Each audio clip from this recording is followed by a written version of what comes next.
আসসালামু আলাইকুম। ঝড়ের কারণে ৩ দিন রংপুর থেকে আজকে আমি পিয়ার অ্যাগ্রো গার্ডেনে আসলাম।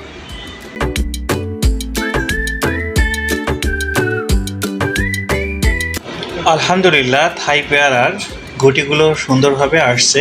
আশা করি এবারে থাই পেয়ারার ফলন ভালো হবে। বর্ষাকালে থাই পেয়ারার একটি প্রবলেম, সেটা হচ্ছে পোকার আক্রমণ বেশি থাকে, তাই অতিরিক্ত যত্ন নেওয়া প্রয়োজন।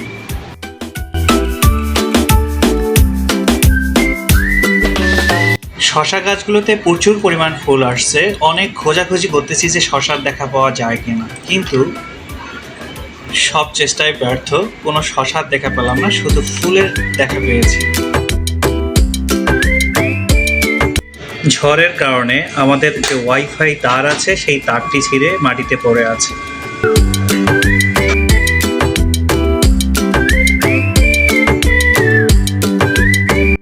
৩ দিন বৃষ্টির কারণে পেঁপে এবং বেগুন গাছগুলো পোকার আক্রমণ দেখা দিছে, এগুলোতে স্প্রে করতে হবে। এদিকে আমার যে স্ট্রবেরি গাছ আছে, সেই গাছে বেশ ২-৩টি স্ট্রবেরি পেকে আছে, কিন্তু সাইজে অনেক ছোট। মাশাআল্লাহ, অনেক সুন্দর। স্ট্রবেরি অনেক সুস্বাদু একটি ফল, এটি খেতে খুবই মজাদার এবং টেস্টি।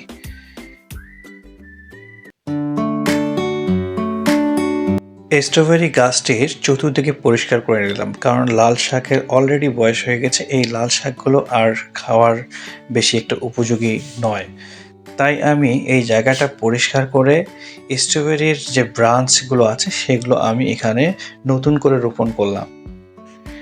দর্শক, পিয়ার অ্যাগ্রোর ভিডিও বেশি বেশি দেখেন, কমেন্টস করেন, শেয়ার করেন এবং আমাদের ফার্মের জন্য সকলে দোয়া করবেন। ভালো থাকবেন। আল্লাহ হাফেজ।